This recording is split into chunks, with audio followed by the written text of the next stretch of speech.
Volunteer যারা হলুদ আনন্দে আপনারা সবাই নিচে নামেন, সবাই নিচে নামেন।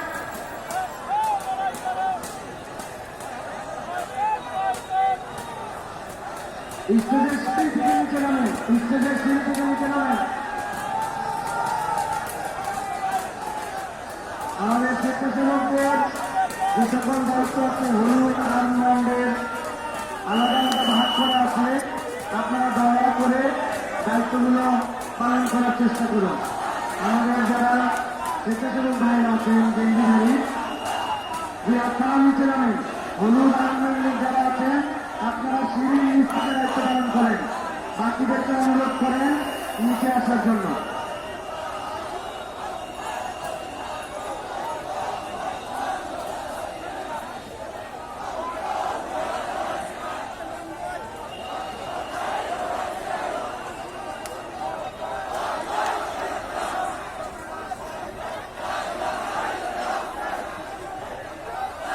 আগত মাঠের ভিতরে প্রবেশকারী আমাদের সম্মানিত আজকের মাসকে সফল করার জন্য দেশের বিভিন্ন প্রান্ত থেকে আগত সকল পর্যায়ের সকল শ্রেণী পেশার ভাই বোনদের কাছে আমরা ভালোবাসা জানাচ্ছি। আপনারা ইতিমধ্যে জেনেছেন এই বাংলাদেশের ইতিহাসে এমন একটি গণজমায়েত ও এমন একটি মাঠ আজকে অনুষ্ঠিত হচ্ছে ঢাকা শহরের 5টি পয়েন্ট থেকে। এই মাঠ দুপুর 3টায় শুরু হয়ে এই মাঠ এসে জড়া হবে এই শহর উদ্যানে।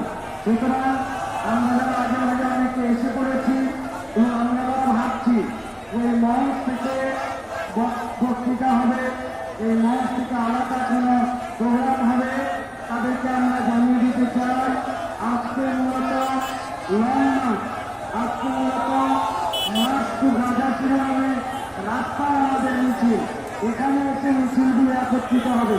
এখানে মঞ্চ থেকে কোনো বক্তৃতা হবে না, মঞ্চ থেকে কেবল 2টি কার্যক্রম পরিচালিত হবে। 1 নম্বর, মঞ্চ থেকে একটি ঘোষণাপত্র পাঠ করা হবে, মঞ্চ থেকে একটি ঘোষণাপত্র পাঠ করা হবে যার সাথে আমরা সংহতি প্রকাশ করব বিশ্ববাসীর কাছে, দেশের কাছে, নিজের কাছে আমরা কিছু আবেদন রাখবো।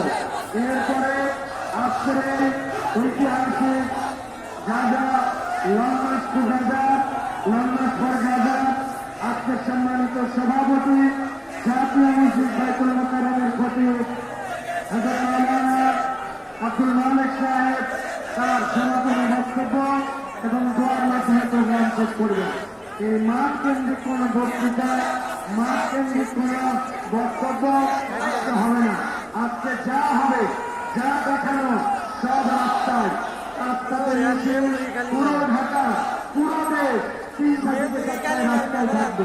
এখন যে মিছিলের স্রোতগুলি এসে এই মাঠে মিলিত হবে, কিন্তু আমরা যারা আগে আগে এসে পড়েছি আর ভাবছি যে সামনে থেকে আমরা এখানে প্রদর্শনী করব, এটা মূল প্রদর্শনীর জায়গা নয়, মূল প্রদর্শনী হবে রাস্তায়। সুতরাং যারা দূর দূরান্তে আছেন, মাইকের শব্দ যাচ্ছে, তাদেরকে বলবো আমাদের আজকের ঘোষিত কর্মসূচি বিকাল 3টা থেকে 4টা। আজকের এই মার্চ টু গাজা পুরা ঢাকা সহ পুরা